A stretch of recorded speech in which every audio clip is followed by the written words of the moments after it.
einen schönen guten Abend, dober večer. Wir sind beim letzten Punkt eines langen, aber ich denke doch sehr interessanten Nachmittags. Es ist jetzt die Podiumsdiskussion zu all diesen Themen und Anregungen, die wir bei den Referaten und auch schon bei den vorhergehenden Panels gehören und gesehen haben, angesagt. Und zwar lautet das Thema rechtliche Maßnahmen und praktikable Lösungsansätze für die zweisprachige Elementarpädagogik in Kärnten. Mein Name ist Kathrin Steiner-Hämmerle und ich freue mich sehr, dass ich diese Podiumsdiskussion leiten darf. Als Politikwissenschaftlerin nehme ich natürlich gern die Anregung auf von Herrn Professor Piepan, der gesagt hat, es muss der Gesetzgeber tätig werden. Was mir allerdings ein wenig fehlt auf diesem Podium, sind natürlich die Gesetzgeber und ich werde jetzt gleich auch dazu kommen, warum. Ich freue mich aber umso mehr, meine Gäste, die heute mit mir diskutieren. Ich darf bei den Damen beginnen. Augustine Gasser ist Leiterin der Abteilung Klinische Psychologie im Landeskrankenhaus Villach und eine von 3 geschäftsführenden Obmann-Stellvertreterinnen des Zentralverbandes slowenischer Organisationen in Kärnten. Sie ist auch Mitglied des Volksgruppenbeirates für die slowenische Volksgruppe im Bundeskanzleramt, Mitglied des Dialogforums des Landes Kärnten und Vorsitzende der AG Volksgruppen in der SPÖ. Okay. Danke fürs Kommen.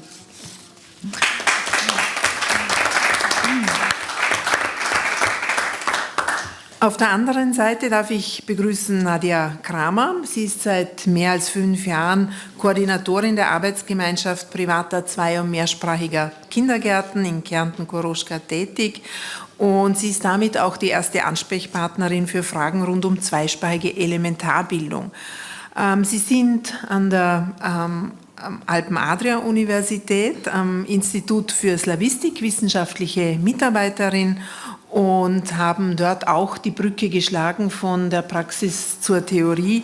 Sie evaluieren dort Kenntnisse aus der Arbeit im unmittelbaren Kontakt zur zweisprachigen Elementarbildung wissenschaftlich und schlagen dort auch oder leiten davon ab Maßnahmen für die Qualitätssicherung. Danke fürs Hiersein.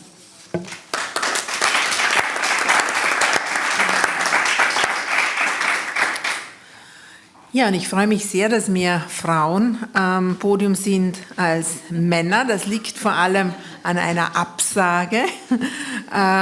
Michael Bernhard, Sie haben es vielleicht gesehen im Programm, Abgeordneter der NEOS und dort auch eben Sprecher für die Volksgruppenfragen, musste leider absagen kurzfristig, er ist erkrankt. Wir werden ihn vielleicht nächstes Jahr noch einmal einladen. Das ist jetzt ein bisschen ein Insider-Joke gewesen, hat nämlich letztes Jahr auch sehr kurzfristig abgesagt. Mal schauen. Aber wir haben kurzfristig und spontan gewinnen können für dieses Podium Gerhild Hubmann. Sie haben sie vorher schon gehört, Leiterin der Abteilung 6, Bildung und Sport. Und wir sind natürlich froh, dass ich jetzt mit Ihnen noch ein bisschen das vertiefen darf, wo Sie denn glauben, wo es denn eben Modernisierung, haben es genannt, der einzelnen Gesetze bedarf. Alle kennen ihn, trotzdem muss ich ihn natürlich auch hier vorstellen, Bernhard Sardonik. Er hat viel Erfahrung in der Kommunalpolitik als Gemeinderat in Globasnica und ist dort auch seit 2015 Bürgermeister. Er ist Obmann der Gemeinschaft der Kärntner Slowenen und Sloweninnen und ist natürlich auch in den diversen Gremien vertreten. Er hat mir es vorher noch geschrieben per E-Mail, aber ich habe es jetzt nicht offen, aber ich bitte dann noch um Ergänzung. Also er ist natürlich bestens bekannt, auch als Mitglied des Volksgruppenbeirates im Bundeskanzleramt des Dialogforums des Landes Kärnten, der Kärntner Konsensgruppe und auch vielfach ausgezeichnet auf nationaler und europäischer Ebene für seine Verdienste für die Volksgruppe. Und das mit dem Chor und den allen anderen Aktivitäten lasse ich jetzt sogar noch weg. Es ist ja unglaublich. Ja, und auch auf der anderen Seite, last but not least, jeder kennt auch ihn, Franz Josef Smirtnik, Land- und Forstwirt, Vizebürgermeister in Bad Eisenkappel und der einzige Gesetzgeber hier am Podium, muss ich sagen, weil er ja seit 2023 auch Landtagsabgeordneter des Teams Kärnten ist und auch Kammerrat der Landwirtschaftskammer Kärnten. Und ich bin natürlich schon ein bisschen auch gespannt, wie laufen die Diskussionen im Landtag, ist Volksgruppenpolitik überhaupt ein Thema, beziehungsweise was können wir tun, damit es wieder mehr ein Thema wird. Er ist Sänger, begeisterter Jäger und Naturfreund und natürlich auch bekannt als ein Kämpfer für Rechte der slowenischen Volksgruppen. Ja, wir haben zu Beginn schon gehört, gestern schon zur Einleitung der Referate und auch heute wieder, dass der Staatsvertrag vor 70 Jahren abgeschlossen worden ist und dieser Begriff Elementarbildung, Elementarpädagogik, würde man heute vielleicht sagen, auch das kam ja schon zur Sprache, damals vielleicht anders interpretiert wurde wie heute. Es gab eine 8-jährige Volksschule, für die meisten war dann die Schulbildung vorbei, Kindergarten unbekannt und auch danach weiterführende Schulen in der heutigen Form so nicht bekannt. Ich würde vielleicht gerne mit einer ersten Runde beginnen und sagen, wenn Sie heute diesen Staatsvertrag Ziffer 2 neu schreiben könnten, was würden Sie denn hineinschreiben, Frau Kramer? Wie würden Sie das jetzt heute aus heutiger Sicht so interpretieren, dass man nicht lange Juristen befragen müssen, ist jetzt eben dieses zweite verpflichtende Kindergartenjahr mit gemeint oder nicht? Ich glaube, Sie müssen auch.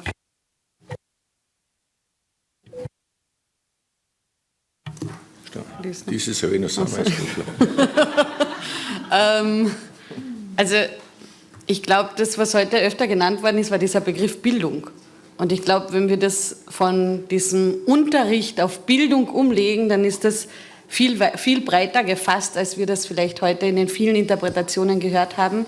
Und ich glaube, so ein Wunsch wäre vielleicht wirklich einfach die Bildungslaufbahn sicherzustellen.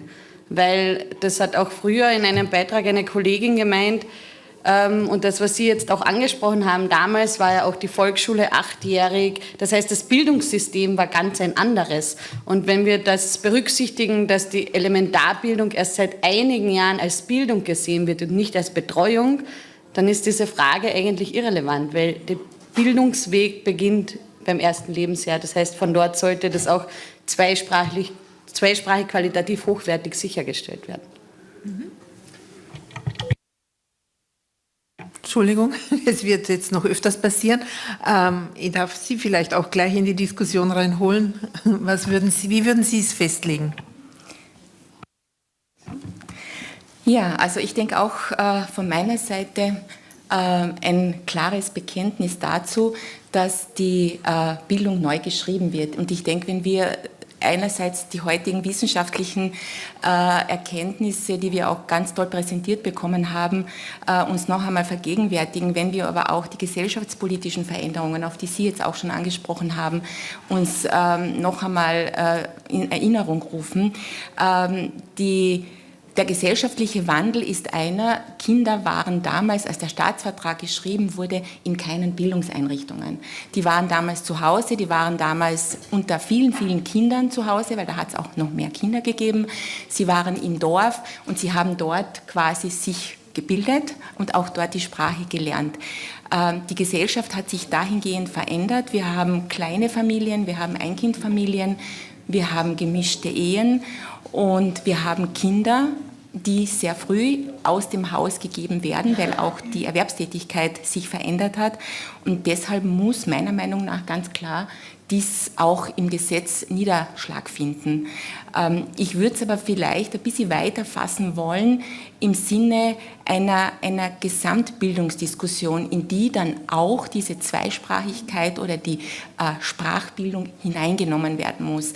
Wenn wir wissen, wie wir auch österreichweit noch relativ schwach dastehen mit den Bildungseinrichtungen, mit den vorschulischen, dass wir noch absolut nicht genügend Plätze haben. Das heißt, diese Diskussion ist ja viel weiter zu fassen. Und dann kommen noch wir, die slowenische Volksgruppe, die dann eben noch diese zweisprachige Bildung haben will. Aber ich denke, im Prozess dieser Veränderung, dass eben jetzt von einer vorschulischen Bildung gesprochen wird und von einer wissenschaftlich fundiert belegten Erkenntnisse, dass es die frühen Jahre sind, die so leicht Sprache lernen lassen, dass es unbedingt notwendig ist, diese Sprache früh zu lernen, spielerisch zu lernen. Und da kann ich auch zurückgreifen auf den heutigen Nachmittag, Haltung. Es geht um Haltung. Und ich denke, wir sollten uns bemühen, diese Haltung zu haben einerseits, aber sie auch zu vermitteln. Und ja, ich habe sehr mit großem Interesse verfolgt, das juristische Auseinanderklauben einzelner Wörter.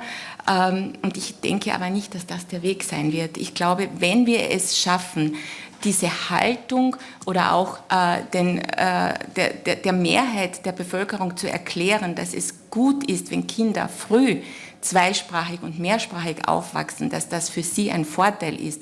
Wenn uns das gelingt, dann werden wir auch zweisprachige Kindergärten haben. Vielen Dank. Ja, Herr Sardonik, als Bürgermeister wissen Sie aber, dass natürlich die Gesetze, quasi jedes Wort, schon sehr wichtig sind und man sich nur anhand von diesen Vorgaben bewegen darf als Verantwortlicher. Jetzt haben wir schon gehört, Kinderbetreuung ist ohnehin noch zu wenig ausgebaut, gerade im ländlichen Raum, und die zweisprachige noch viel weniger. Ich habe da vielleicht noch eine Zahl. Von 38 Gemeinden im zweisprachigen Gebiet Kärntens verfügen nur 16 Gemeinden über konsequent zweisprachig geführte Kindergärten, und in 16 Gemeinden eben gibt es nach wie vor keinerlei zweisprachige Angebote. 62% aller Kindergärten im Geltungsbereich des zweisprachigen Schulwesens werden nach wie vor ausschließlich auf Deutsch geführt. Ich nehme mal an, Ihre Gemeinde ist natürlich nicht dabei, aber was würde Ihnen denn helfen, um die Situation im gesamten Gebiet zu verbessern? Und ich meine, Geld ist nie genug, das wissen wir also müssen wir jetzt ein bisschen ausklammern, aber was würde Ihnen denn helfen, um die Situation in Ihrer Gemeinde und überhaupt im Gebiet zu verbessern? Zuerst einmal würde ich 55 einen Staatsvertrag beschließen dürfen, dann würde ich festschreiben, dass die Umsetzung binnen eines Jahres zu erfolgen hat und dass nicht ich, Jahrgang 1964, 2021 noch immer die Umsetzung des Staatsvertrages einfordern muss. Ich glaube, das ist etwas Wesentliches, was nicht geschehen ist. Das Zweite ist, wir haben ja die Möglichkeit gehabt, nach Kriegsende, dass alle Kinder beide Sprachen erlernen durften. Und ich denke mir, dass die Offenheit, der Zugang zu beiden Sprachen und letztendlich dann auch zu einem Europa, das wir uns heute vorstellen, ein anderes wäre, würde man dafür sorgen, dass man insgesamt in allen Gemeinden die Sprache des Nachbarn vom Kindergarten weg mit anbieten würde, so wie es in dem ladinischen Teil passiert. Dann hätten wir diese Polarisierungen nicht, dann hätten wir diese politische Diskussionen nicht. Und das Dritte ist, es ist ganz, ganz schlimm, wenn man Minderheiten, Volksgruppenrechte so auslegt, dass es die Gemeinderäte beschließen dürfen sollen. Der Bund ist dazu verpflichtet, nicht die Gemeinden, nicht einmal die Länder, sondern der Bund ist dazu verpflichtet. Und es ist ganz, ganz schlimm, dass quer durch viele Gemeinden, durch Jahrzehnte Gemeindekindergärten beschlossen worden sind, ohne eine zweisprachige Gruppe anzubieten. Und dann kommt noch dazu, dass man bei den Bewerbungen, und das ist jetzt, was das Personal betrifft, und auch das würde ich in den Staatsvertrag hineinschreiben, verpflichtend, anteilsmäßig bei Behörden, bei Verwaltungsbehörden, auf Gemeindeebene, auf Bezirksebene, auf Landesebene ein gewisser Anteil an slowenischsprachigen Angestellten sein muss. Und jetzt müssen Sie sich vorstellen, wir machen eine Ausschreibung für einen zweisprachigen Hort. Aufgenommen wurde im Gemeinderat, das ist schon lange her, eine einsprachige Person, die der slowenischen Sprache nicht mächtig war. Sie kann ja nichts dafür, aber der politische Wille in der Gemeinde war so. Und ich denke mir, entscheidend ist, dass man hier tatsächlich die bundesgesetzlichen Rahmenbedingungen in einem Volksgruppengesetz neu so gestaltet, dass hier Länder und Gemeinden verpflichtet werden, eben die Ausgestaltung so durchzuführen, dass man offensiv die Sprache vermittelt. Und abschließend würde ich nur etwas sagen, diese Angst vor den Wählern und vor den Wählerinnen. Ich habe als EL kandidiert, bin bekannt eben, dass ich einer der Volksgruppenvertreter bin. Und wir haben es trotzdem geschafft, in Eisenkappel vorab mein Kollege und ich dann in Glowasnica, den Bürgermeister, zu gewinnen. Das haben ja nicht nur die Angehörigen der Volksgruppe gewählt, sondern das haben alle gewählt. Und ich denke mir, diese Angst müssten eigentlich die Kommunalpolitiker endlich loslassen. Wir brauchen keine Angst davor zu haben, dass wir etwas in den Gemeinden anbieten und sichtbar und hörbar machen, was unser Kulturerbe ist. Es ist ja ganz, ganz schlimm, dass wir heute hier noch darüber diskutieren, ob wir in den Kindergärten die Zweisprachigkeit rechtlich absichern sollen oder nicht. Meiner Meinung nach müsste es so sein, dass in Kärnten insgesamt im ganzen Land heute, und das wäre der europäische Zugang, die Nachbarsprache, zumindest die Grundausbildung gewährleistet wäre, in Slowenisch, dann auch in Italienisch, dann wären wir tatsächlich richtige Europäer. Das ist so meine Zukunftsvision, dass es einmal möglich sein wird, wie im Ladinischen Tal, dreisprachig die Kinder zu begleiten und ihnen wirklich die große Chance zu geben für die Zukunft. Und abschließend würde ich mit etwas, was mich sehr betroffen gemacht hat, die Gedenkveranstaltung am letzten Sonntag hier in Klagenfurt zur Rückkehr der ausgesiedelten Kärntner Sloweninnen und Slowenen. Es macht mich schon sehr betroffen, wenn man 80 Jahre danach, wo man gesehen hat, wie viel Leid wir ertragen mussten, wie viel Opfer, auch in meiner Familie selbst, wie viel Opfer die Volksgruppe gegeben hat für diese Demokratie, für den Staatsvertrag, dass 80 Jahre danach noch immer nur schöne Worte kommen, dass man immer noch davon spricht, wie schön, dass es euch gibt. Wir haben davon nichts. Die Sprachen werden davon nicht überleben, wenn wir uns immer nur hinstellen und sagen, wie schön, dass es euch gibt. Wir brauchen endlich Taten, sonst wird es uns wirklich nicht geben. Und damit beende ich jetzt. Wir müssen in der Kindertagesstätte anfangen. Mit dem 3. Lebensjahr ist es schon fast zu spät. Die slowenische Sprache als Umgangssprache ist in den Gemeinden schon weg, fast weg. Und wir können so quasi einen neuen Frühling nur erreichen, wenn wir unseren Kindern in allen Gemeinden von der Kindertagesstätte weg bis zur Matura durchgängig die slowenische Sprache mit anbieten und das nicht nur, und das möchte ich hier sagen, im autochthonen Gebiet, sondern vor allem auch außerhalb des autochthonen Gebietes wie in Wien und Graz.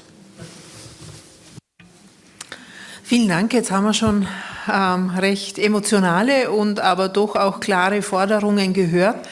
Herr Smiertnik, könnten Sie sich vorstellen, hier einige dieser Forderungen zumindest im Kärntner Landtag vorzubringen und wie würde man Ihnen denn begegnen, wenn Sie sagen, es alle diese, vom mehr Geld und mehr im ganzen Land eben diese Möglichkeit, dass die Kinder zweisprachigen Unterricht und schon Kindergarten besuchen dürfen?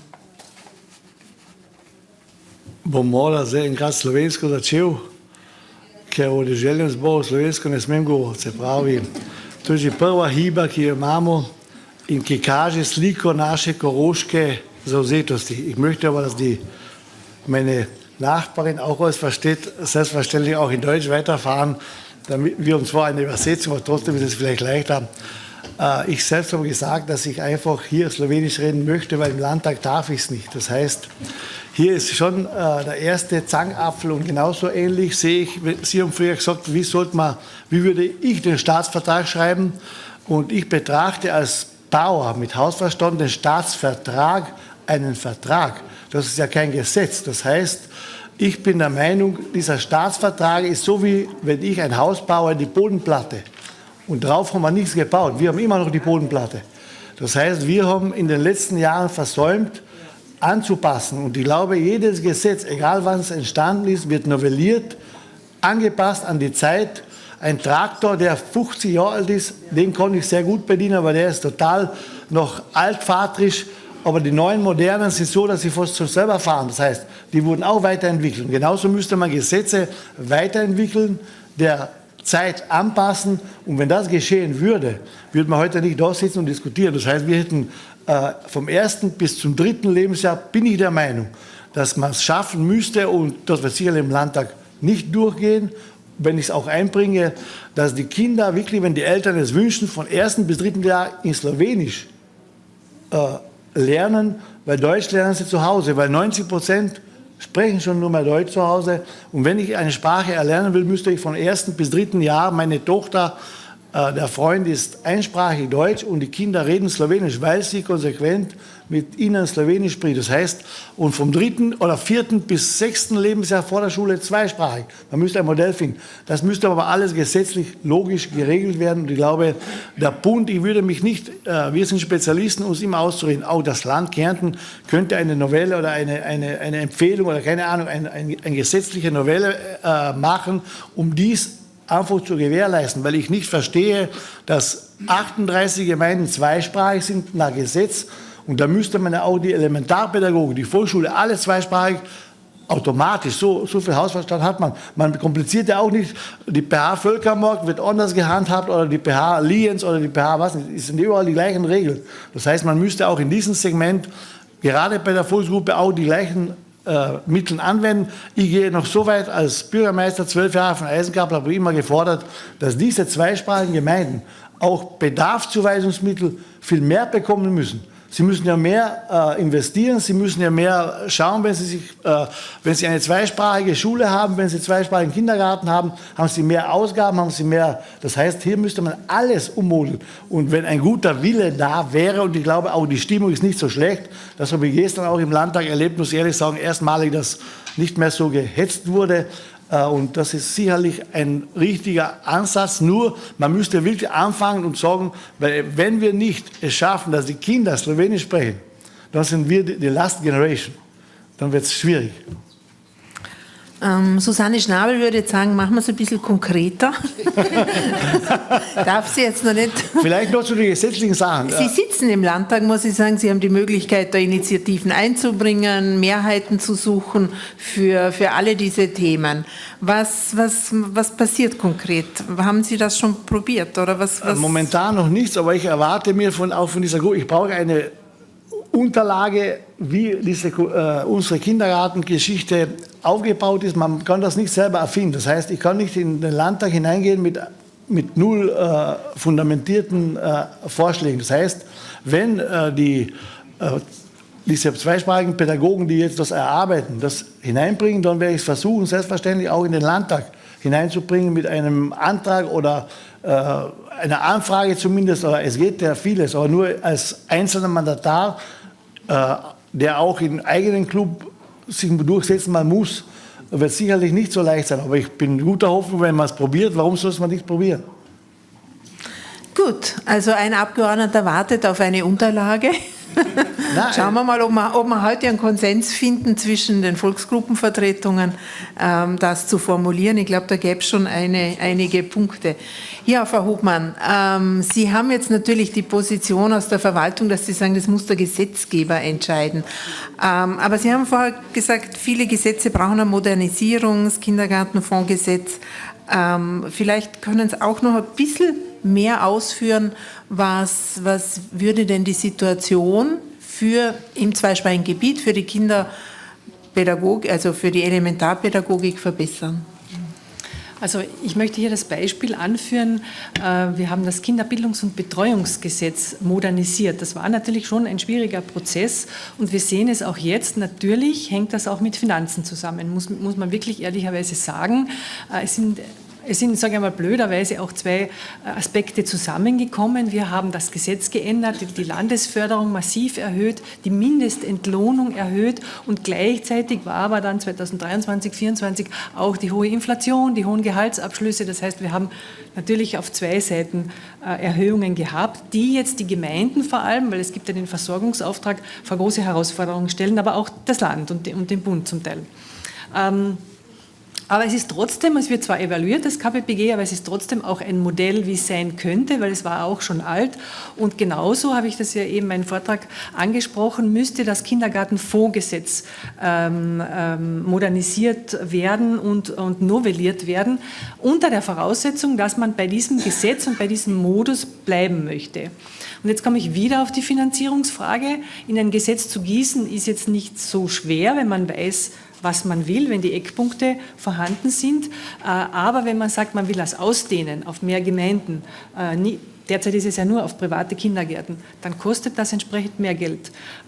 Aber es würde natürlich dann einen Effekt haben, weil meistens ist es ja so, dass der finanzielle Anreiz hilft, dass man sagt, okay, lieber Gemeindekindergarten, du hast jetzt noch kein zweisprachiges Angebot, aber du kriegst Hausnummer 50.000 € dazu. Ich sage es einmal, so hoch ist ja jetzt der Betrag für die privaten Kindergärten. Macht das und in Wahrheit, die Räumlichkeiten sind ja die gleichen. Räumlich ändert sich nichts. Pädagogisch ändert sich sehr viel natürlich, weil die Haltung, die Konzepte, aber auch personell ist also zwar die Ausbildung der Pädagoginnen muss eine andere sein, aber es ist nicht unbedingt erforderlich, eine Zusatzkraft einzustellen. Also wie gesagt, finanziell wäre das ein Anreiz, aber es sind nicht die hohen Ausgaben der Gemeinde und des Trägers, das dazukommen würde. Aber das ist sozusagen eine politische Entscheidung, muss ich an den Landtag zurückgeben. Und warum ich auch gesagt habe, warum das Fondsgesetz, wenn man eben bei diesem Modus bleiben möchte, warum das modernisiert gehört, weil es wird noch von Kindergärtnerinnen gesprochen, es wird noch von Erziehung und Betreuung gesprochen. Wir sind nicht im Bildungsbereich sozusagen. Es wird noch Bezug auf alte Gesetzestexte genommen. Es ist noch, wie der Herr Wedell heute gesagt hat, die Auszahlung zweimal im Jahr. Man könnte das ändern auf monatlich, damit also die Absicherung der Träger wirklich vorhanden ist, damit sie nicht immer das alles vorfinanzieren müssen. Und das wären alles solche Punkte, die man da einarbeiten müsste. Es gibt ja schon Ansätze und wir sind ja schon in einer Arbeitsgruppe.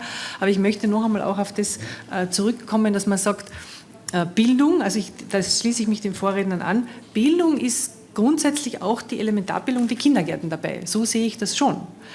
Aber muss der Kindergarten unbedingt Schulunterricht sein? Ist der Schulunterricht für die Kinder bis zum 6. Lebensjahr geeignet? Hier sehe ich das eher, dass wir einen anderen Zugang haben. Das widerspricht aber nicht, dass trotzdem ein Angebot hier sein muss für die zweisprachige Bildung der kleinen Kinder, sage ich jetzt einmal. Aber nicht den zweisprachigen Unterricht in den Kindergarten hineinzubringen, auch nicht in den verpflichtenden Kindergarten. Wir haben keine Tests, wir haben keine Prüfungen, wir haben hier ist es genannt worden, keinen Stressmotto, jetzt machen wir eine Prüfung, ob du die Sprache schon kannst. Und das ist für mich eher der Unterschied vom Inhalt her, warum es nicht zur Schule gehört, warum es aber trotzdem Bildung ist, genauso wie die Universität Bildung ist und trotzdem entsprechende Mittel benötigt und entsprechende Angebote, die auch ausgedehnt werden sollten, benötigt. Ich darf eine Nachfrage stellen noch. Mir hat tatsächlich auch dieses Ladiner-Modell gut gefallen. Und warum kann man das in Kärnten nicht andenken? Im zweisprachigen Gebiet ist jedes Bildungsangebot von 1 bis 18 zweisprachig für alle. Also wenn ich in einem Gebiet wohne, wo zwei Sprachen gesprochen werden, dann gehen alle Kinder in eine zweisprachige Schule, niemand meldet sich an oder ab. Wer könnte das sozusagen beschließen?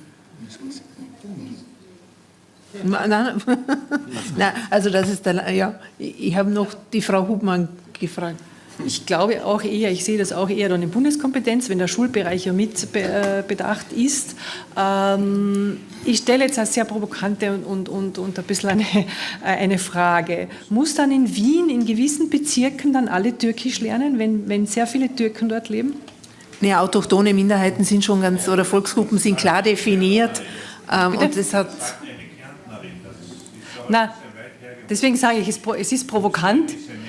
Es ist provokant, aber man müsste dann sagen, dort, wo natürlich viele Sprachen ansässig ist, müssen dann alle diese Sprachen in diesem Gebiet verpflichtend lernen. Wenn das gewollt ist politisch, es ist ja kein Schaden. Wir haben ja gehört, Mehrsprachigkeit ist ja auch ein Mehrwert. Aber ich weiß nicht, inwieweit es realpolitisch umsetzbar ist, hier einen Zwang einzuführen und sagen, ihr müsst das jetzt alle lernen. Ihr müsst das jetzt alle. Gut, ich verstehe tatsächlich nicht, warum man nicht auf Türkisch maturieren kann als Fremdsprache, aber in Mandarin und Spanisch und allen anderen Sprachen. Aber das ist ein anderes Thema. Es geht hier sozusagen um die Rechte von einer Volksgruppe, die anerkannt ist und die natürlich auch schon dementsprechend länger wie die Türkin in Wien hier ansässig ist. Gut, aber ich darf die Frage weitergeben. Wer kann das beschließen? Und dann bitte würde ich gern zu diesem, ja genau. Ich möchte nur unsere Gemeinde hier erwähnen. Bei uns gibt es schon seit jeher den zweisprachigen Gemeindekindergarten. Und da gibt es nicht die Möglichkeit der Abmeldung oder der Anmeldung zur zweisprachigen Gruppe, sondern alle Kinder, die sich in meiner Gemeinde das Angebot annehmen, gehen in einen zweisprachigen Kindergarten, wo jetzt Gott sei Dank nach dem sprachpädagogischen Konzept gearbeitet wird. Die Probleme sind ja ganz woanders. Die Probleme sind, wir haben heute andere Voraussetzungen, wir haben psychosoziale Probleme, wo man fast für jedes zweite Kind eine Betreuung bräuchte, und wir haben Kinder, die in den Kindergarten eintreten, weil es keine Kitas gibt wiederum, die keine Vorkenntnisse einer slowenischen Sprache haben, wo wir zusätzlich Personal bräuchten, dass man tatsächlich, wenn es darum geht, dass wir Sprachvermittlung tatsächlich auch leben, dass wir zusätzlich Personal hätten, der sich damit, oder die Pädagoginnen, die sich dann ausschließlich mit der Sprache und mit den Kindern befassen. Das Problem ist zu wenig Personal, zu viel Aufgaben, und wenn vorher gesagt worden ist, die zweisprachigen Pädagoginnen müssen mehr Ausbildung, mehr Ausbildungen oder Ausbildungsangebote annehmen, dann wird es halt schwierig, weil wir, wenn ich meinen Gemeindekindergarten anschaue, schon so viele Überstunden nur an der tatsächlichen Arbeit haben, dass es immer ein Problem ist, wie und wann können wir die Pädagoginnen noch zu einem Kurs schicken. Und das ist das grundsätzliche Problem. Das zweite Problem, und das möchte ich jetzt ansprechen mit dem neuen Kindergartenbetreuungsgesetz, ist aber auch, dass wir nicht in jeder Gemeinde eine zweisprachige Gruppe in den Gemeindekindergärten haben. Jetzt entscheiden sich Eltern aus solchen Gemeinden, die kein Angebot haben, dass sie Kinder in private Kindergärten bringen oder in andere Gemeinden, wo zweisprachige Kindergartengruppen bestehen. Nur das Gesetz sagt, wenn die Versorgung vor Ort gegeben ist, muss so quasi die Gemeinde der Gastgemeinde die Kosten zahlen. Und das tut und will keiner, weil wir kein Geld haben. Das heißt, da muss vieles geändert werden, und ich möchte es nur noch unterstreichen. Wir haben ja eine Arbeitsgruppe, in der ich gemeinsam mit der Nadia Kramer für die Volksgruppe hier im Land tätig sein dürfen, für alle 3 Volksgruppenorganisationen. Und wir sind in Bezug auf die Novellierung des Fondsgesetzes schon sehr weit. Da gibt es schon ganz klar strukturierte, von der Volksgruppe auch einig vorgebrachte Lösungen, die wir gerade jetzt finalisieren. Wir bräuchten aber auch im Kinderbetreuungsgesetz im Hinblick auf die Gemeindekindergärten auch ganz klare Regelungen. Wir haben sie nur im Fondsgesetz, aber nicht im Kindergartengesetz. Das wäre dringend notwendig. Und jetzt komme ich zum Überdrüber. Es muss einfach sein, dass der Bund im Rahmen des Volksgruppengesetzes oder des Minderheitenschulgesetzes und wo auch immer die Elementarpädagogik so festschreibt, dass es überall angeboten werden muss, unabhängig davon, ob es jemand will oder nicht.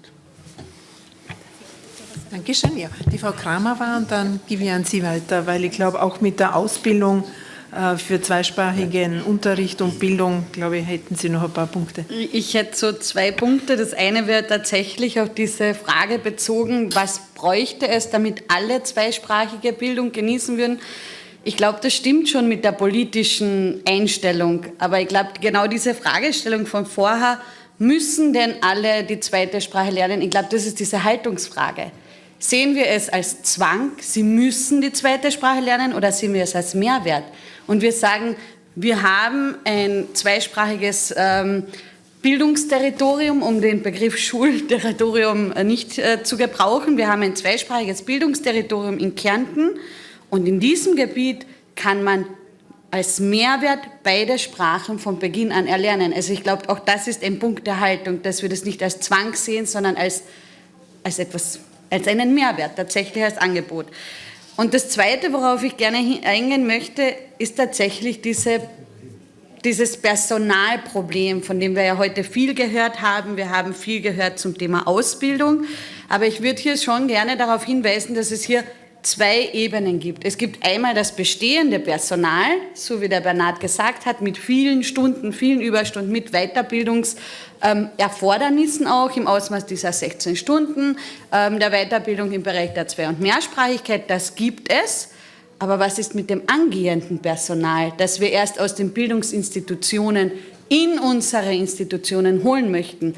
Und hier, glaube ich, haben wir sehr wohl viel Nachholbedarf, weil wir im Vergleich zu dem Vortrag heute zu den Sorben, die ja dort auch in der sorbischen Sprache ausgebildet werden, oder auch zu den Ladinern, die auch eine Sprachprüfung ablegen müssen, hier in Kärnten kein Angebot haben. Wir haben weder Prüfungen noch ein Ausbildungsangebot. Und wir können viel über Gesetzesnovellierungen sprechen und über diesen Bedarf, dass wir Personal brauchen, das gut sprachlich ausgebildet ist. Aber wenn wir keine Ausbildungsmöglichkeiten bieten, um sie tatsächlich in der slowenischen Sprache so auszubilden, dass sie wissen, was sie tun in einer Bildungssprache, dann werden wir gesetzlich schwer was verlangen können. Und da können wir von C1, B2, C2 sprechen. Woher sollen sie es lernen, wenn es keine Ausbildungsmöglichkeiten gibt? Also da würde ich schon auf die unterschiedlichen Ebenen, die das Ganze beeinflussen, hinweisen.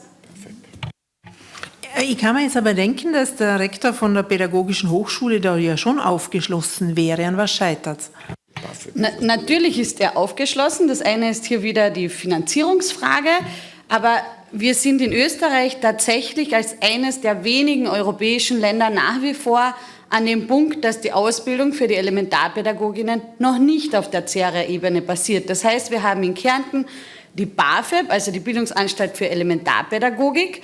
Und wir haben heute von der Frau Bierbaumer gehört, die laut Lehrplan sehr wohl die Möglichkeiten hätte, eine zweisprachige Schule zu werden.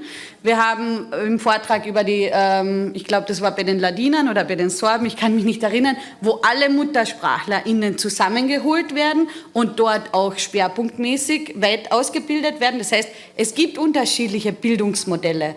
Und aus unseren Arbeitsgruppen weiß ich auch, dass der BAföB Ausbildungsmodelle vorliegen, wie sie das Slowenische intensiver als nur als Freigegenstand anbieten könnten. An der Umsetzung hapert es. Bitte, ich glaube, Ihnen brennt auch schon einiges auf der Zunge. Genau, aber die Nadja hat da jetzt sehr gut vorgearbeitet, weil ich wollte eigentlich genau auch auf diese Ebene kommen. Noch einmal so auf die gesetzliche Ebene beziehungsweise auf die Mühen des Tuns im Alltag. Wir waren ja Teil auch der Arbeitsgruppe Durchgängige Sprachbildung in den Volksgruppensprachen, initiiert auch, denke ich mir, durch den Volksgruppenbeirat, aber dann Dialogforum und letztendlich, also schon eine Arbeitsgruppe, die sehr lange getagt hat, weil es war noch der Herr Minister Polaschek, der sie quasi initiiert hat. Und in dieser Arbeitsgruppe haben wir ein Bündel von Maßnahmen erarbeitet, die es bräuchte, um tatsächlich dann auch im Alltag irgendwie spürbar zu sehen, dass es zu Verbesserungen kommt. Was hat sich in dieser Arbeitsgruppe gezeigt? Dass diese unterschiedlichen Kompetenzverteilungen, dass diese unterschiedlichen Zuständigkeiten einerseits große Schwierigkeiten sind, andererseits aber auch ganz oft sehr praktisch sind. Ja? Das Land kann auf den Bund verweisen, Bund kann auf das Land verweisen und dann kann dazwischen ganz viel Zeit vergehen und es passiert nicht viel. Die größte Schwierigkeit, die ich dabei dann auch gesehen habe, war tatsächlich diese Ausbildung BAföB. Ja? Diese Schule ist eine Schulautonomie und die haben ganz viele Möglichkeiten, die könnten alles umsetzen, was ihnen gerade einfällt, auch ein zweisprachiges, durchgängiges Angebot für die Ausbildung. Sie tun es halt nicht. Und es gibt eigentlich niemanden, der das anordnen könnte. Die Bildungsdirektion, die ist nicht zuständig. Die Bildungsdirektion ist fachlich, inhaltlich zuständig, aber nicht organisatorisch. Das heißt, die können inhaltliche ausarbeiten, ein inhaltliches Konzept, aber die können es nicht anordnen. Und daran scheitern, denke ich mir, ganz, ganz viele Entwicklungen. Und ich muss ehrlich sagen, auch die Länderkompetenz ist oft auch problematisch, ja, weil halt die Kinderbetreuung, vorschulische Kinderbetreuung ist Ländersache und da gibt es halt dann auch ganz viele Gründe, warum dieses und jenes nicht geht. Wir haben natürlich auch keine gesetzliche Vorgabe jetzt von Bundesseite. Das heißt, eigentlich wünsche ich mir, wenn ich einen Wunsch formulieren darf, weil ich weiß, dass es ein wenig schon in Diskussion ist, dass tatsächlich der Bund, sprich das Bundesministerium für Unterricht, auch diese Kompetenzen bekommt für die vorschulische Betreuung, auch im Sinne der Bildung, ja, auch im Sinne der Organisation von Bildung von 0 bis 18 oder wie lange auch immer, dass das aus einer Kompetenz kommt, wo sehr wohl Organisation, wo sehr wohl Vorgaben, Richtlinien, Gesetze, weil die können auch nur dort quasi verfasst werden, tatsächlich umgesetzt werden und dann die Länder auch in die Pflicht genommen werden. Ja, doppelt schade, dass jetzt der Herr Bernhard nicht da ist, weil die NEOS haben ja auch das Bildungsministerium und ich glaube, also Elementarpädagogik liegt dem Herrn Wiederkehr schon auch sehr am Herzen. Aber wir haben ja zurzeit einen Prozess einer großen Föderalismusreform. Wie groß sie wird, werden wir nächsten Herbst sehen. Aber das sind ja genau 3 Themen in Diskussion: Bildung, Gesundheit und Energie. Und es gab so mal ein bisschen das Gerücht, die Bildung zu den Ländern und das Gesundheit dafür zum Bund. Aber ich glaube, die Gespräche sind nicht weit gediehen. Aber jetzt kann ich Sie anschauen, noch einmal, Herr Smirtnik. Die Bundesländer verhandeln da ja mit. Wissen Sie, wo sind denn da die Gespräche? Wie ist denn der Stand der Gespräche bei dieser berühmten Leonganger Spirit, wenn man so sagen möchte? Sind Sie da involviert ein bisschen? Da muss ich passen. Nur die Frau Gasser hat schon gesagt, das heißt, dieser Kompetenzdschungel ist ziemlich etwas typisch Österreichisches, wo man versucht, wenn Probleme oder wenn so Lösungen nicht gewollt sind, dass man die Kompetenzen verschiebt. Nicht Land, nicht Bildungsdirektion, nicht Bund, nicht die Gemeinde. Das heißt, hier sind wir Weltmeister, nicht nur bei der Volksgruppe, auch in anderen Bereichen, wo hin und her geschoben wird. Okay, das ist eine Sache, nur auf der anderen Seite ist so, dass ich glaube, dass es auch bei der Bildung, wenn es keine Möglichkeit ist, einen Job zu bekommen, dann wird es in der Bildung auch nicht gefunden. Man muss sich ja bilden. Das heißt, wir müssen ja wieder ganz unten anfangen. Zuerst Pädagoginnen ausbilden, dann müssen wir zuerst für die Kleinsten und dann für die Größeren zuerst diese ausbilden. Dann können wir mit den anderen Sachen starten. Das heißt aber, wir sind ja quasi am Anfang. Wir diskutieren das schon sehr, sehr lange. Ich bin ja schon ewig in diesem Geschäft. Aber wir sind ja immer noch dort, wo wir immer waren. Wir sind jetzt ein bisschen weiter. Generell bei den Kindergärten, bei den ganzen Förderungen etc., aber nicht in der Substanz. Wie soll sich jemand als zweisprachiger Kleinkinderzieher bilden, damit er dann weiß, ich kriege den Job? Und ich glaube, das sind sehr, sehr viele Aufgaben noch zu tätigen und auch Gesetze zu novellieren, aber auch Kompetenzen klar und deutlich zu formulieren. Das heißt, ich bin ein kleiner Abgeordneter, aber die Regierung und der Bund und der Minister sollten sich wirklich Gedanken machen. Wir müssen aber so lästig sein, das heißt, egal wer, die Volksgruppe oder auch die Abgeordnete oder mit Anfragen etc., könnte man schon etwas in Bewegung bringen. Nur das ist sehr, sehr mühsam und die Frau Hubmann weiß ja, wie schwer es ist, nur eine kleine Änderung in einem Gesetz herbeizuführen. Und das habe ich auch jetzt im Landtag erlebt.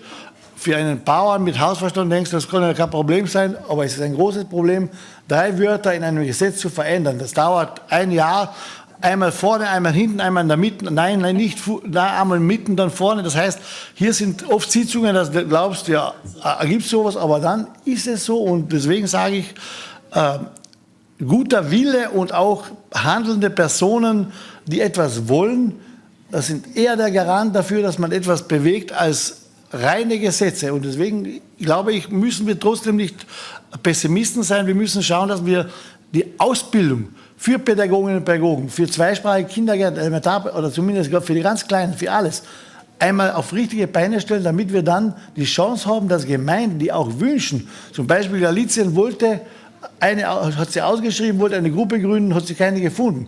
Und wenn ich keine finde, kann ich keine Gruppe machen. So wie der Herr Stradonik, mein Kollege, gesagt hat, wenn ich kann. Und es müsste auch verpflichtend sein, Ladina-Modell, das ist Kärnten, so wie, weiß nicht was für ein Tuch, ja nicht, das war eine Katastrophe. Ich muss, Zwang bringt nichts, aber ich glaube, wenn wir so weit kämen, dass man als Volksgruppe nicht anmelden braucht, sondern sollen die anderen abmelden. Gut, ja, also Sie sind nicht ein kleiner Landtagsabgeordneter, sondern einer von 36 und ich finde, es sind wenig 36, also da hat man schon auch als Individuum ein ordentliches Gewicht. So, der Herr Stradonik hat mir jetzt ins Ohr geraunt, das stimmt, ne? Das hat sich schon was verändert, das würde ich jetzt gern noch Ja, ich wollte nur sagen, im Prinzip auf Kärnten bezogen muss man etwas dazu sagen. Dieses sprachpädagogische Konzept ist wirklich ein großer Fortschritt gewesen, dass auch in die Gemeindekindergärten, wenn sie Förderungen bekommen, die Qualität endlich auch umgesetzt wird. Weil ich muss schon sagen, es hat zweisprachige Kindergärten gegeben, wo gesagt worden ist, ja, wir sind zweisprachig und dann war Doberdan und Sretschner und das war's von der Zweisprachigkeit. Dieses Konzept garantiert, dass sich die Qualität in den Kindergärten wesentlich verbessert und das ist ein irrsinnig großer Fortschritt, den wir da gemeinsam mit der Universität Klagenfurt erreicht haben. Das Zweite, im Dialogforum bearbeiten wir diese Geschichten ganz konkret. Und das muss man wirklich auch sagen, diese 15a-Vereinbarung gäbe es nicht, für alle Volksgruppen nicht, wenn wir nicht im Dialogforum Volksgruppe und Land Kärnten mit dem Landeshauptmann an der Spitze das beschlossen hätten, dass wir das haben wollen und dann der Landeshauptmann mit der Volksgruppe und ich war mit ihm in Wien bei der Bundesministerin, bei der seinerzeitig zuständigen Ministerin Raab, wo sie am Anfang eher sehr negativ und nicht gerade begeistert war, dass man das so umsetzt. Aber der Landeshauptmann gemeinsam mit der Volksgruppe, wir haben es gemeinsam und dann im Hintergrund vor allem die Beamten, die das wirklich auch vorbildhaft betrieben haben, es geschafft, dass diese 15a-Vereinbarung gekommen ist und diese Gelder tatsächlich in die privaten und Gemeindekindergärten fließen, wenn die Qualitätsstandards eingehalten werden. Das gäbe es nicht. Und jetzt bin ich beim letzten Punkt. Es gibt wieder ein Dialogforum. Der Bundesminister kommt nach Kärnten. Wir sitzen wieder dort. Und dort geht es eben darum, dass wir diese rechtlichen Rahmenbedingungen, das, was die Frau Gusti-Gasser so schön formuliert hat, dass wir alle diese in der Volksgruppe auch von allen drei Organisationen getragenen Maßnahmen mit dem Minister auch zur Umsetzung bringen.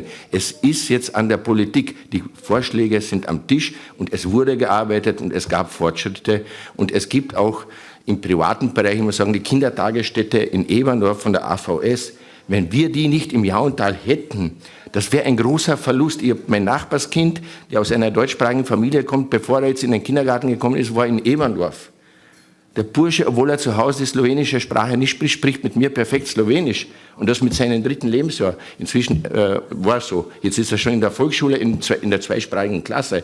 Stellen Sie sich Ihnen vor, wenn wir diese Qualität in allen Gemeinden anbieten, welcher Fortschritt das wäre. Ja, und angesichts der demografischen Entwicklung und der Altersstruktur in der Lehrerschaft würde das auch schnell gehen mit der Ausbildung der neuen Generation. Aber Frau Hubmann, ich glaube, Sie wollten vorher noch eine Ergänzung. Ja, nur kurz eingehend auch auf diese Arbeitsgruppe, die jetzt hier schon genannt wurde. Das ist ja, der Titel ist ja durchgängige Sprachbildung. Das heißt, es sind hier wirklich alle Bildungsbereiche betroffen. Und ich sehe es hier sehr positiv, dass hier Maßnahmen definiert worden sind. Und ich denke, die werden wahrscheinlich auch umgesetzt. Natürlich hängt es damit zusammen, kriegt man Mehrheiten in den diversen Gremien, hat man das Geld, hat man die Finanzierung.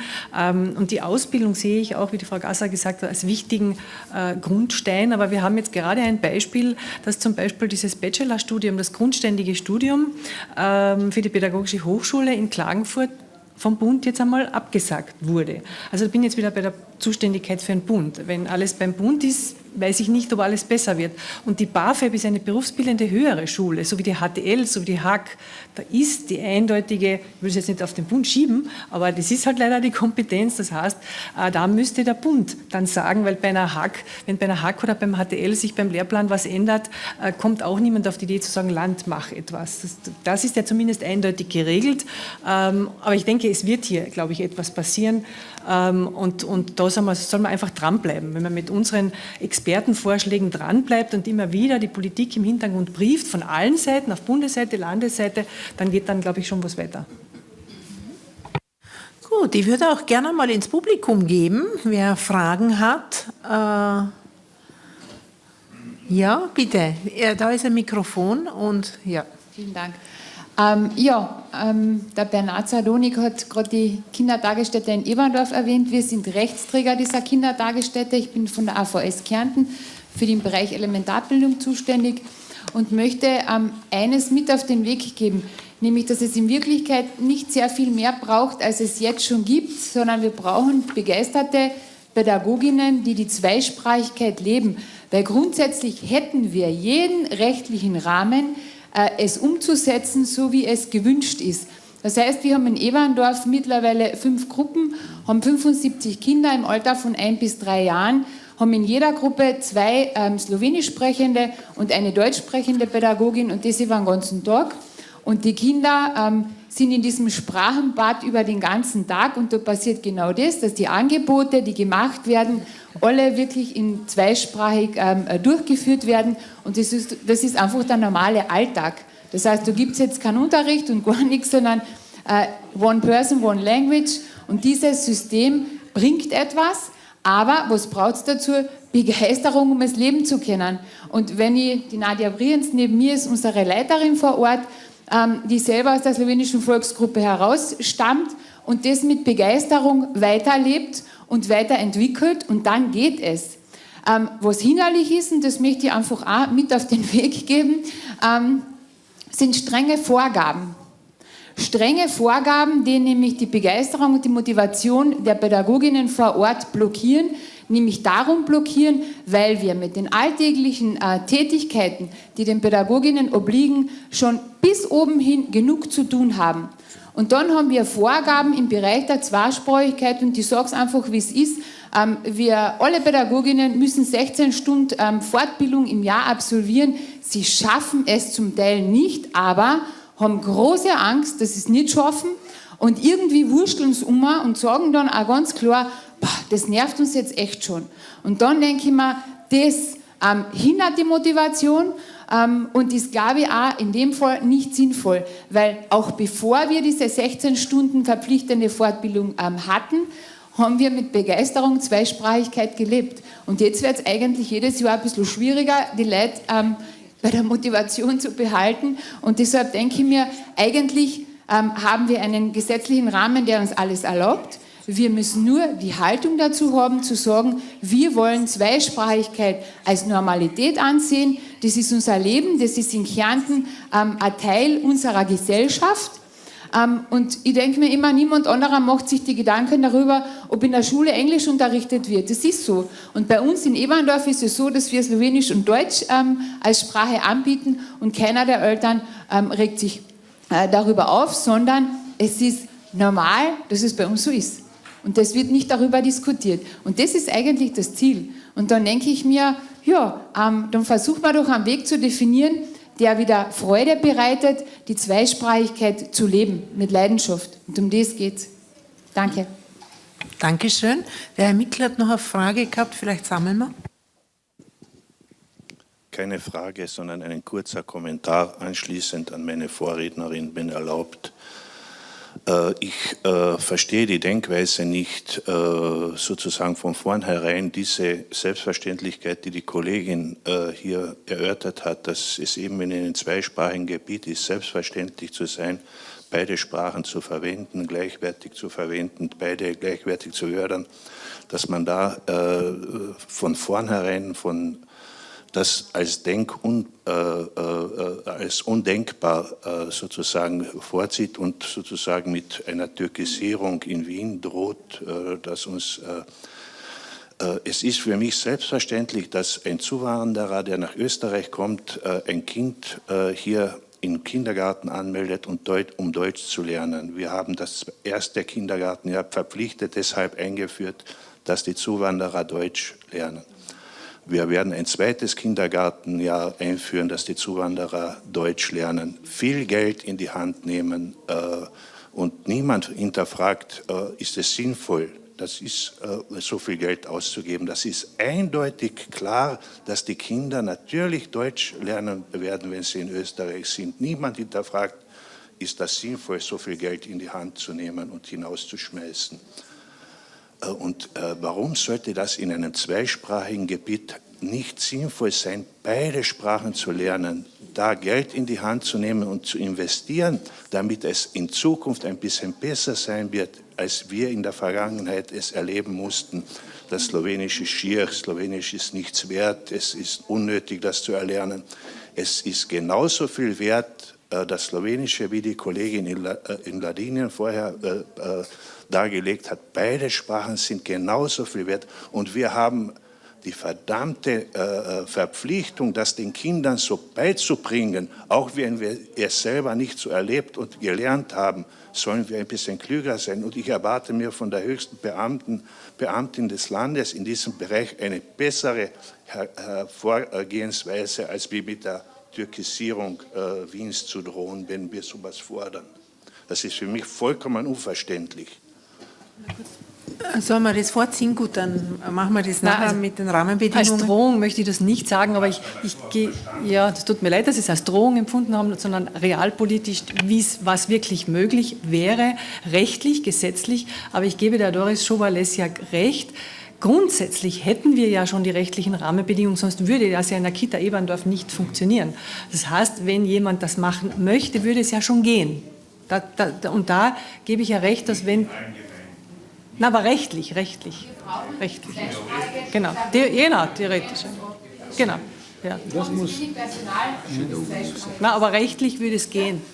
Gut, ich glaube, die Frau Kramer ist da jetzt die richtige Ansprechperson, Rahmenbedingungen, Ausbildung und was braucht's. Ich habe auch ein bisschen ein Problem, muss ich sagen, wenn man sagt, Begeisterung macht alles wett. Ich glaube, das ist nicht genug, wenn man das aus pädagogischer Sicht betrachtet und auch von der Personalentwicklung eigentlich nicht. Also ich würde gerne auf 3 Dinge eingehen. Ich glaube tatsächlich, dass diese AVS-Kindertagesstätte ein sehr gutes Beispiel ist, weil es einfach es ist wie in Glaubasnitz im Gemeindekindergarten, es gibt keine Alternative. Das heißt, jemand, der diese Kinderbetreuung möchte, das wird nur in 2 Sprachen angeboten, der will das und kann durch dieses Angebot auch vielleicht Vorurteile ablegen, weil er sieht, das Kind ist nicht benachteiligt davon. Also da sind wir wieder bei dieser Haltung, von der wir heute gesprochen haben. Das ist das eine. Das mit den 16 Stunden Weiterbildung, ich weiß, dass das für das pädagogische Fachpersonal oft schwierig ist. Aber ich würde gerne darauf hinweisen, dass wir darüber gesprochen haben, dass auch die Elementarbildung inzwischen zur Bildung gehört. Das heißt, wenn ich Kinder ausbilde und weiterbilde und Bildung lebe, dann sollte ich darüber nachdenken, ob ich Fortbildungen als ein Muss sehe oder als einen Mehrwert und als ein Weiterbildungsangebot. Also das würde ich gerne in den Raum stellen. Wenn ich selbst als pädagogische Fachkraft tätig bin, dann sollte vielleicht Bildung keine Belastung sein. So. Und das, was wir eigentlich heute gesehen haben, es gibt viele positive Beispiele, wo es irgendwie funktioniert. Auch die Doris Schober-Lesiak hat gerade erwähnt, sie haben 2 slowenischsprachige Fachkräfte in den Gruppen. Es gibt, ich glaube, keine Statistiken, aber meine Erfahrung zeigt, wir helfen uns immer mehr mit Personal aus Slowenien aus, das vielleicht aufgrund der tertiären Bildung in Slowenien besser ausgebildet ist, was Pädagogik und Didaktik betrifft, das super Sprach anbieten kann, aber sollte es das Ziel der Volksgruppe nicht sein, dass wir Personen aus der Volksgruppe stärken und ausbilden und das sicherstellen und durch dieses Ausbildungsangebot zu mehr Personal kommen, die rechtlichen Rahmenbedingungen nützen können und wir für mehr zweisprachiges Angebot haben. Weil da sind wir dann wieder beim Mehraufwand, wenn jemand aus Slowenien kommt und nicht Deutsch B2 hat, ist es schwierig mit den Anerkennungen. Also das ist so ein Teufelskreis. Wir lösen hier ein Problem und dann kommt das nächste. Und ich switche jetzt kurz zum Code-Switching.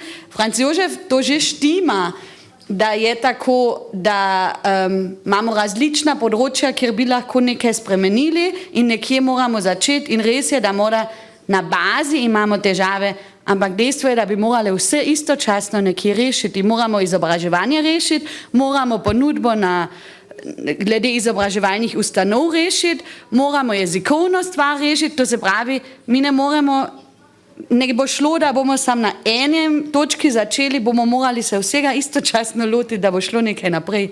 Se meni zdi, no ne vem.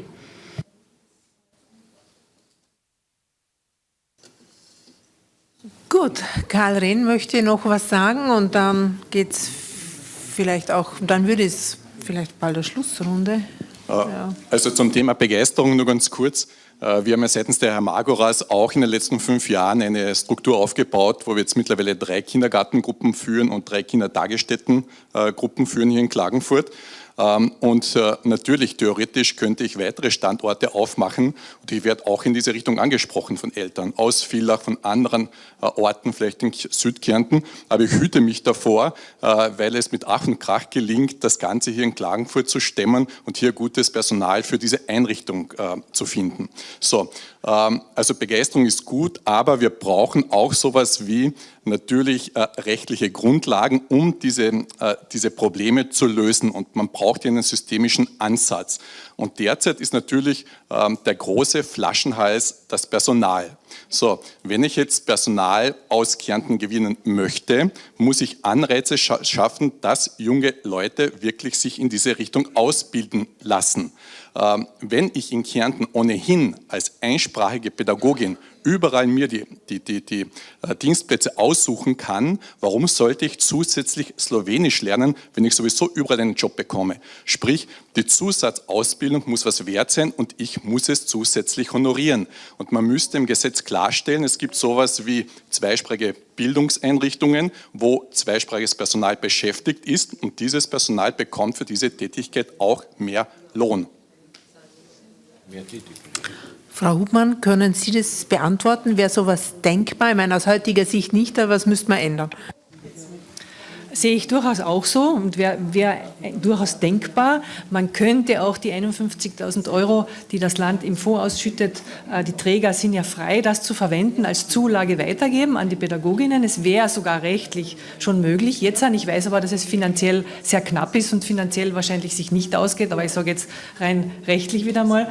Aber das wäre auch so ein Punkt, der im neuen Kindergartenfondsgesetz bedacht werden soll. Und es gibt ja eben hier schon Vorschläge und dass man hier in Zukunft sowas zum Beispiel in ein Gesetz hineinschreibt. Das könnte ich mir schon vorstellen. Also wie gesagt, ich entscheide es nicht, aber das wäre auch ein Vorschlag für die Zukunft. Bitte, noch eine Frage. Ja, jetzt ist wieder das Kindergartenvorgesetz angesprochen, aber eigentlich ist es das andere Gesetz, das eigentlich alle betrifft, der zentrale Angel- und Drehpunkt. Weil dort drinnen fehlt zum Beispiel die Definition, was ist überhaupt eine zweisprachige Kindergartenpädagogin.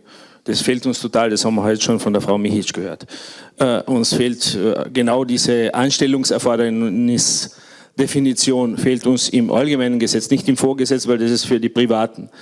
Also das gerade Novellierte hat noch grobe Anpassungsbedürfnisse. Und was jetzt heute auch rausgekommen ist, ist mit der Anerkennung der Stunden, die angerechnet werden für die Fortbildungen. Mir ist auch nicht nachvollziehbar, warum für diese Veranstaltung, die gewisse heute den ganzen Tag genossen haben, nur 3 Stunden angerechnet wird als Fortbildung. Das ist mir nicht nachvollziehbar.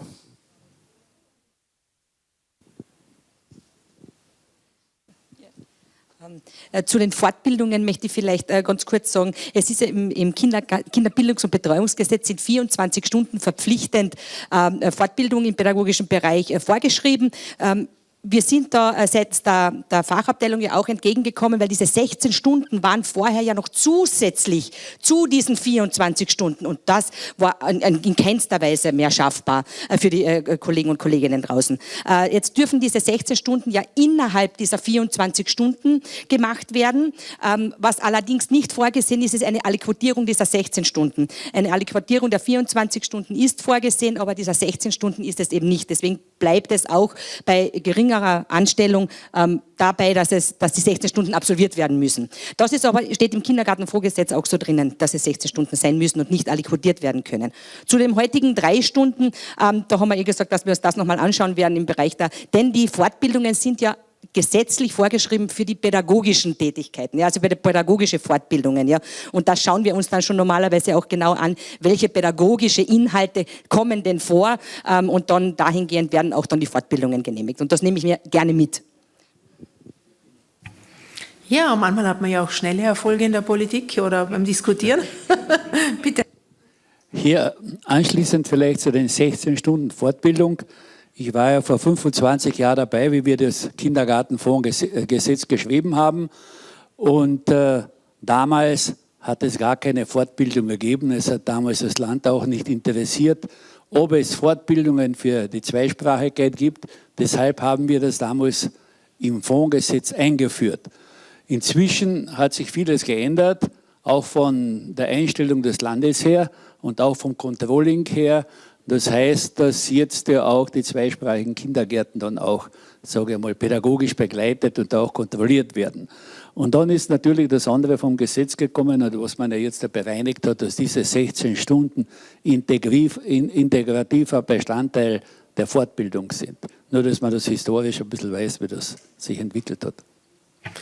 Ja, was als Privileg sozusagen ausverhandelt wurde vor vielen Jahren, 2001 glaube ich, nämlich zweisprachige Fortbildung machen zu dürfen, wird dann plötzlich zur Last. Es ist interessant, wie sich die Zeiten verändern. Ich habe überhaupt das Framing, man könnte, man sollte, man muss. Da müssen wir dann noch in einer Abschlussrunde noch einmal das ein bisschen genauer definieren. Aber die Frau Kramer wollte noch was sagen. Ich als Koordinatorin, ich muss das leider anführen. Also früher hat die Unterabteilungsleitung Elementarbildung, bist du jetzt, oder? Genau, um das klarzustellen, wer gesprochen hat. Ich kann das nicht so stehen lassen, dass die 24 plus 16 Stunden Fortbildung kaum bewältigbar sind, weil ich weiß von den Bestätigungen, die ich als Koordinatorin ausgestellt habe, in den privaten, ich muss das jetzt leider dazu sagen, Kindergärten hat es aufgrund dieses Gesetzes von 2001 fast alle Pädagoginnen gegeben, die 24 Stunden laut Kinderbildungs- und Betreuungsgesetz Fortbildungen erledigt haben, plus die 16 Stunden im zweisprachigen Bereich. Das heißt, 40 Stunden Weiterbildung war Standard. Das hat sich mit diesem Kindergartenjahr geändert. Es stimmt, für viele ist es eine Entlastung. Aus dieser privaten Kindergartenperspektive muss ich das schon anmerken, dass ich es spannend finde, dass es 24 Jahre irgendwie schon funktioniert hat für die privaten pädagogischen Fachkräfte. Und nachdem nach 1-2 Jahren die öffentlichen dazugekommen sind, heißt es ist zu viel, wir reduzieren auf 24. Ich muss das provokativ in den Raum stellen, ich kann nicht anders. Ja? Es ist so. Das wollte ich auf jeden Fall anmerken. Den zweiten, genau, und zu dem Thema Förderungen aus dem Kindergartenvorgesetz. Wir diskutieren ja viel. Was meiner Meinung nach nicht so gut rausgekommen ist bei dieser Rede vom Herrn Werdell oder vielleicht zu unklar. Bei den privaten Kindergärten, die Mittel aus dem Kindergartenvorgesetz beziehen, stehen private Träger dahinter. Das heißt, wir haben heute vermehrt gehört, der Bund, der Staat soll das übernehmen. Ich stelle wieder etwas in den Raum. Wir haben auch gehört, jeder Kindergarten arbeitet mit Verlust. Ja? Das heißt, wenn ein Gemeindekindergarten nicht positiv arbeitet, wer übernimmt die Gemeinde? Woher bezieht die Gemeinde die finanziellen Mittel? Vom Land, vom Staat. Das heißt, wer übernimmt das? Aber wenn die privaten Träger dahinter stehen und wir wissen, der Öffentliche kann nicht positiv arbeiten und beim Privaten stehen die Privaten dahinter, Naja, wer übernimmt es dort? Wir haben heute vom Herrn Werdell gehört, er hat nur in diesem Kindergartenjahr, glaube ich, schon 35.000 € privater Mittel zugestoßen, also dazulegen müssen, um die Löhne auszubezahlen. Das ist nicht die ideale Lösung. Wir arbeiten daran in der Arbeitsgruppe, wie das gelöst werden kann. Aber weil wir früher viel gehört haben von diesem Idealismus, von der Positivität, ich glaube, dies ist tatsächlich nach wie vor spürbar und erhält auch vieles im zweisprachigen Bereich bis heute. Nur das wollte ich dazustellen, weil es leicht gesagt ist, ja, es gibt ja Mittel. Es stimmt, am Papier bekommen die privaten Einrichtungen mehr Mittel als die öffentlichen. Nur das Minus trägt halt auch der Private und nicht die Öffentlichkeit von dem her. Das wollte ich noch dazustellen. Na, Entschuldigung, eins muss ich noch sagen. Zum Thema muss, soll und was war das dritte Modalverb von Ihnen? Könnte. Könnte, da würde ich tatsächlich antworten mit darf. Wir dürfen uns weiterbilden, wir dürfen zweisprachig leben und das, glaube ich, ist der Mehrwert, den wir berücksichtigen sollten.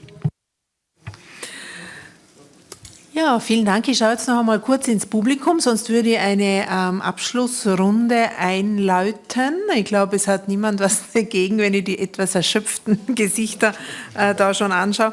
Na, was ich gemeint habe mit man könnte, man sollte, man muss, ist, dass es geheißen hat, es stehen ja alle Möglichkeiten offen, aber in meinem Verständnis sollte halt schon die Politik dafür sorgen, dass man auch sagt, was ist denn gewünscht, ja, also was fördert man besonders.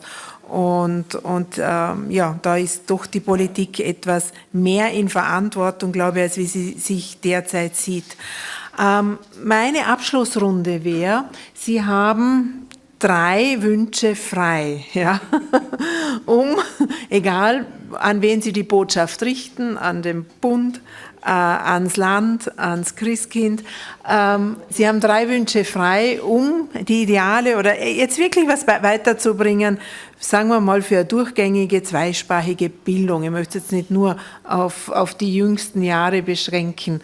Herr Smirtnik, was wäre denn das? Also der Donald Trump hat gesagt, am ersten Tag wäre er Diktator. Sie dürfen jetzt einen Tag Diktator von Österreich sein. Welche 3 Ich werde Punkte? sicher kein Diktator werden, aber mein Wunsch oder meine Energie werde ich sicher dahingehend versuchen einzubringen, um die Bildung für die Pädagoginnen irgendwo zu schaffen, aber auch das publik zu machen, damit diese Männer und Frauen oder junge Frauen und junge Männer wissen, dass sie, wenn sie das angehen, auch was davon haben, so wie der Karl Renn gesagt hat, dass das ein Mehrwert ist, nicht nur bei der Ausbildung, aber auch dann später, wenn man diesen Job annimmt, dass man auch mehr verdient, weil ich glaube, das ist in Kärnten noch immer nicht der Fall, auch im Gemeindedienst.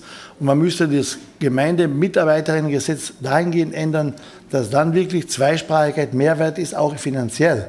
Das habe ich schon auch öfters betont. Das heißt, und dann würde man auch das Problem der Amtssprachenregelung leichter machen, weil einer, der Slowenisch kann, verdient mehr und dann gibt es für jeder Gemeinde einen, der das übernimmt. Und dann gibt es keinen, so wie beim Bernhard, wenn er zweisprachig ausschreibt und eine einsprachige einstellen muss. Genauso ist es mir gegangen. Wenn du keine hast, hast du wenig Alternativen. Die Kinder, soll der Bürgermeister oder die Putzfrau diese pädagogischen Leistungen erbringen.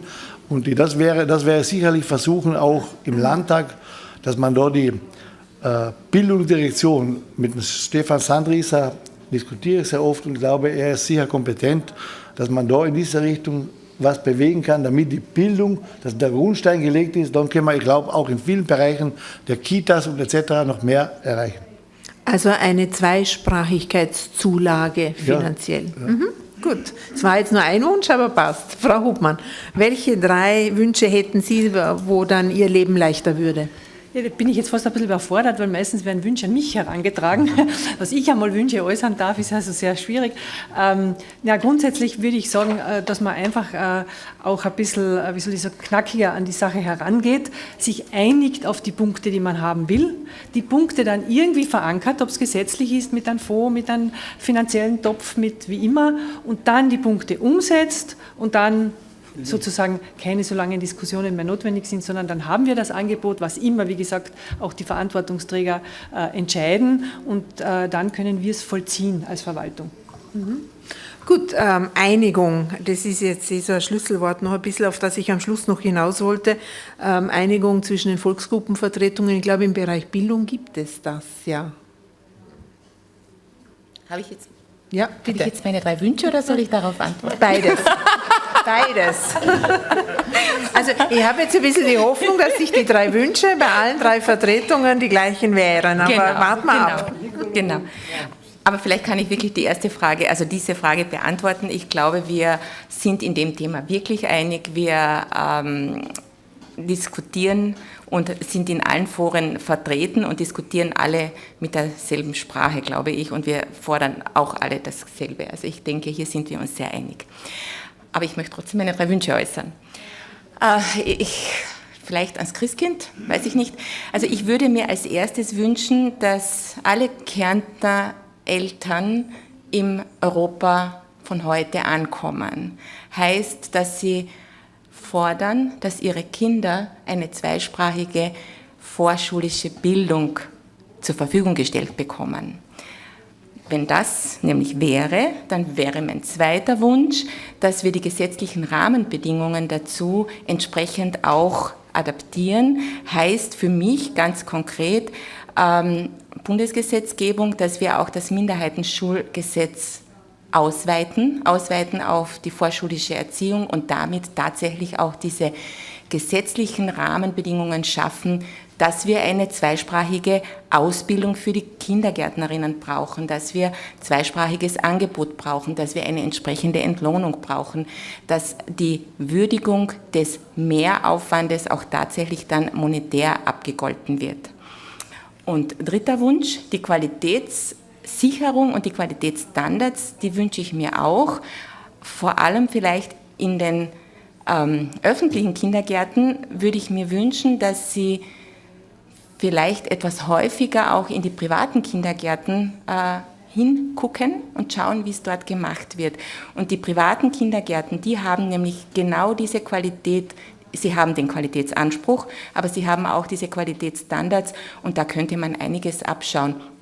Und da bin ich ganz bei der Nadja, Fortbildung gehört zur Qualität absolut. Da gibt's, Begeisterung soll schon sein, das passt schon, aber ohne Qualität ist die Begeisterung zu wenig. Dankeschön. Darf abdrehen? Ja, ich sehe das Papier schon. Ich glaube, das ist relativ bekannt, aber was wären die 3 wichtigsten Wünsche? Ja, mein größter Wunsch wäre es, dass das Wallfahren nach Wien aufhört und die Politik endlich von den schönen Lippenbekenntnissen zum Tun kommt und ein offensives, großzügiges, neues Volksgruppengesetz schafft. Das wäre einer der größten Wünsche, was ich mir für die Volksgruppe von der Politik wünsche. Für uns selbst wünsche ich mir Strukturen, die zeitgemäß sind den heutigen Anforderungen. Das heißt, so schnell wie möglich eine gemeinsame Dachorganisation. Und das Dritte, was ich mir wünsche, dass in Kärnten jedes Kind, egal von Heiligenblut bis nach Neuhaus, die Chance bekommt, neben Deutsch, Slowenisch, Italienisch und Englisch wenigstens als Grundkenntnis zu erlernen. Bitte, Frau Kramer. Mein erster Wunsch wäre tatsächlich eine qualitative Ausbildung in slowenischer Sprache fürs pädagogische Fachpersonal. Dann die durchgängige Sprachbildung für Kinder, die qualitativ sichergestellt wird durch Wunsch 1. Und das dritte wäre, ich wünsche mir eine selbstbewusstere Haltung innerhalb der Volksgruppe, aber auch innerhalb der Politik, stolz darauf zu sein, dass wir die Zweisprachigkeit als Mehrwert sehen.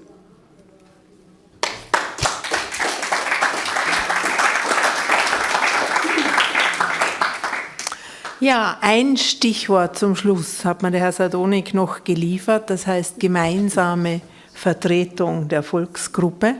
Und da sehe ich noch jemanden im Publikum, den ich da noch ganz kurz auch mit reinholen möchte, den Herrn Olip, nämlich wir haben alle 3 also jemanden von allen 3 Vertretungen hier und jetzt würde ich noch ganz gern zum Schluss einfach kurz hören, wie schaut es denn aus, wie lange dauert es noch, bis wirklich die 3 Organisationen zusammen sich finden und gemeinsam diese Forderungen dann trotzdem weiter nach Wien tragen.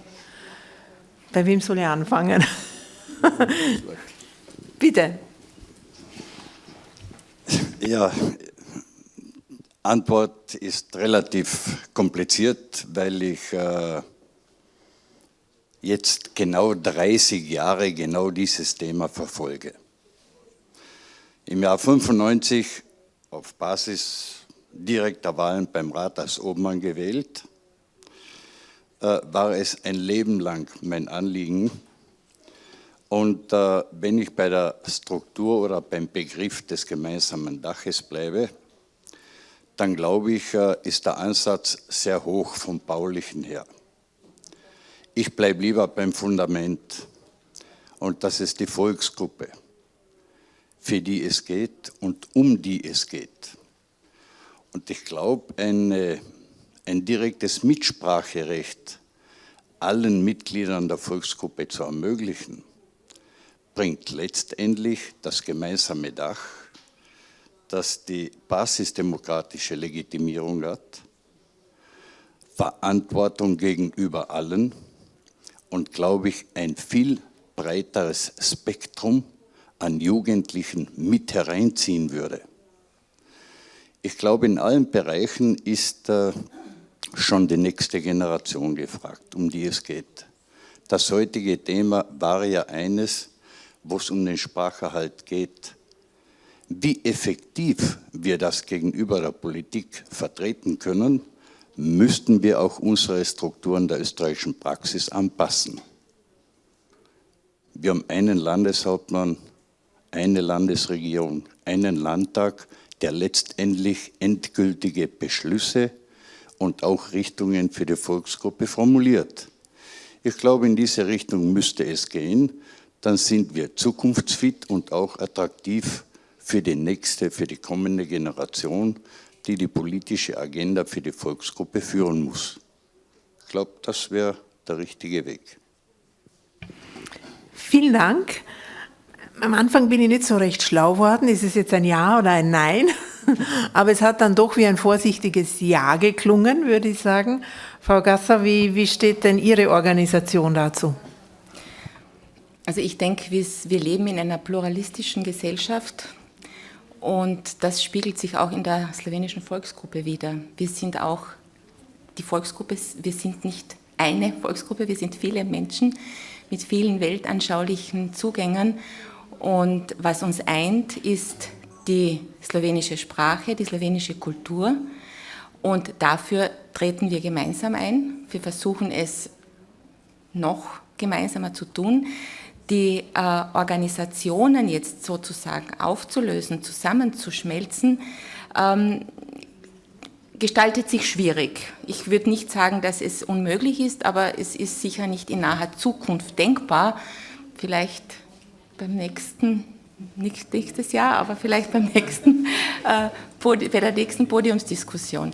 Also ich denke, wir sind natürlich von den Strukturen her gewachsene Strukturen, alte Strukturen zum Teil, mit einer Geschichte. Das geht nicht von heute auf morgen. Gut, ähnliche Argumente kann ich jetzt nur aus der Frauenbewegung entgegenhalten. Wenn wir manchmal mehr zusammenstehen würden, wären wir schon viel weiter, als wie wir sind. Also gut, Herr Sadonik, ich glaube, Ihre Position ist bekannt, aber vielleicht schaffen Sie doch noch die Synthese. Ich wollte nur sagen, wir stehen ja zusammen. Es gab ein gemeinsames Memorandum, es gab gemeinsame Vorgangsweise. Es gibt kein volksgruppenpolitisches Thema, wo sich die Organisationen nicht einig sind. Und was die Zukunft betrifft, muss ich ganz ehrlich sagen, wenn wir es nicht tun werden, dann werden es die jungen Menschen tun, weil wir dem nicht mehr entsprechen werden, was wir sein sollen für die Zukunft. Und wenn wir effektiv und professionell arbeiten wollen, dann ist das der erste Schritt, den ich sehe, wirklich so ein Dach aller drei Organisationen, ohne dass man es auflöst, weil das kann nur funktionieren. Früher ist das so schön gesagt worden, es muss von unten nach oben aufgebaut werden. Ja, es gibt 3 Organisationen und wenn das Vertrauen zwischen den 3 Organisationen zumindest einmal in einem gemeinsamen Dach, wo es dann so quasi jedes Jahr einen Sprecher gibt, so wie auch im Volksgruppenbeirat, wenn das einmal als erster Schritt geschieht und wir dann weiter diskutieren, wie wir uns modernisieren können und damit auch unser Vertrauen aufbauen, dann bin ich wirklich der Meinung, dass wir in den nächsten paar Jahren, in den nächsten 5 Jahren das erreichen können. Es wird aber nicht gelingen, wenn man immer davon ausgehen wird, ja, ich möchte eigentlich der Größte und der Schönste und der Beste sein, aber ich muss euch sagen, das interessiert die Menschen draußen überhaupt nicht. Ja, Karl, wir haben Themen noch für die nächsten Jahre, würde ich sagen, genug. Leider oder glücklicherweise für uns. Ich darf mich für heute auf jeden Fall bedanken, für Ihre Geduld, für Ihr Interesse, für Ihre Fragen, auch natürlich hier bei meinen Gästen am Podium, dass Sie hier waren, dass wir doch auch den ein oder anderen Anstoß vielleicht gegeben haben.